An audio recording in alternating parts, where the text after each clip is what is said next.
14 minutes to 7 on this Friday morning. Now, a disability ICT expo is set to take center stage tomorrow at the Old Centurion Hall, and officials will be launching a glove sensor that turns sign language into voice and text. How novel. While there are other translation devices on the market, these gloves are a wearable solution that can be used every day. Now, ICT Disability Expo founder Lucky Nechizatsi, alongside engineer Tebogo Mtombeni, here to tell us more this morning. Gentlemen, good morning, and welcome. I butchered your surname there, Lucky. I do apologize if I get it right. So you're the organizer of all of this. Tell us very generally first what this expo is all about. Actually, the expo is to bring the government institutions and the community together in terms of like interaction where we have persons with disability in terms of like systems. Because if you can check in South Africa, deaf people that are struggling a lot in terms of communication. We have a serious barrier in South Africa where like there are no systems in place that are helping hearing impaired people in terms of communication. Then we have sit down as a startups and we come with an idea that let's invite the government institutions and then the community that are affected by this communication barrier that is happening between deaf people and hearing people, so that we can show them what we have come up with. We are startups where we come across with some challenges where we say that we're going to produce a solution that will like minimize the communication barrier between deaf and hearing people. Then I did the research in like something around 2016, and then I met Mtombeni Tebogo. Said, Tebogo, this is an idea that I have, because from myself, I'm from the background where all my parents are totally deaf. Okay. Yeah, it was hard for me, like growing up, you know, seeing my parents so just it's from your personal experience that this was born. So you know the ins and outs and you know the challenges that face families and I suppose even people who have to work. So Tebogo, how do you fit into all of this and the creation that we're about to just take a look at? Okay, so when I met Lucky was the sales guy, the guy with the idea. But when it comes to coding, when it comes to hardware, software, he didn't know anything. So he approached me and said, is this possible? And I said, yes, it's possible. We can actually get these things and we can build this thing from scratch. So how did this idea come about, this particular one about a glove? The glove. Was it your idea? Was it okay? Actually, it was your idea. It was my idea. Okay, and I know it's based on your family, but why a glove? Why this particular thing? Because the glove itself, it's something that they can work, like they can carry this thing wherever they go. You know, like there's a certain scenario that normally happens when you're in a taxi. You're a deaf.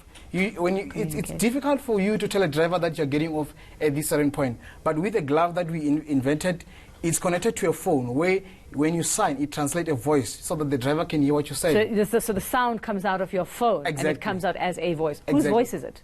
Then we just we use our voice and you're using your voice. Exactly. Okay. Does I mean are they male and female voices? Yes. Okay, Exactly. That's fantastic. Exactly. How long did it take to actually? If you want to hold the glove up for us, and Lucky says, please, we're not going to do a demo because we want people to come to the expo to see how it works. So we're just going to show you what the glove looks like, and then just explain what's happening there. The glove, this glove sensor, what happened is that when you wore them, when you said hi, it translates in a form of a voice and also in a form of a text. The reason why we also included text, we also want to teach people so that they can able to identify sign language and the written English, if I can say in that way.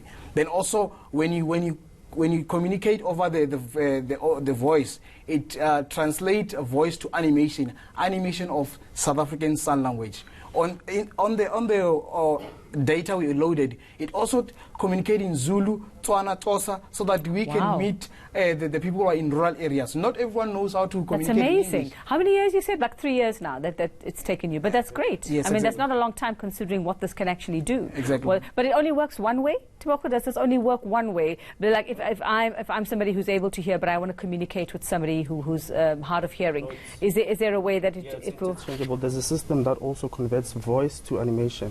And I don't know sign language. Let's put it that way. Like I want to say a word. So what happens if you say a word? It converts the word into animation for someone who can hear. So again, it will have to be via cell phones, though. Yes. And then one of the biggest part is that you can also make phone calls. You know, over the glass. That's amazing. Yes, when you make phone calls, a deaf person can be able to answer from the phone and then respond to you by signing. Is this done anywhere else in the world, or is this the first as far as you know? Actually, actually in South Africa, it is the first thing that has been done. I can say that in South Africa because the reason why I invented this, we want to close our market, we want to protect our South African market. Exactly. That's amazing. So how long? It's taken 3 years? to come up with this? How much work goes into a glove? I mean, it's a glove. You think it's a glove. It doesn't take much. What goes into that takes a lot of time is the research, which right sensors to use, where to put them, what kind of microcontroller to use. And I've been working with a team. It's actually a small team considering the work that we've done. 2 guys, Sipho and Tumelo, are the ones who I've been mainly working with. Are there any other, give us an idea for what else we're going to see at the expo in keeping with gadgets and things that are going to help people? There's a traffic light that I co-founded with a guy called Sia back home in Mamelodi. The traffic light is able to tell a blind person where they are at a certain robot, traffic light, where they are, and it can also tell them the state of the robot.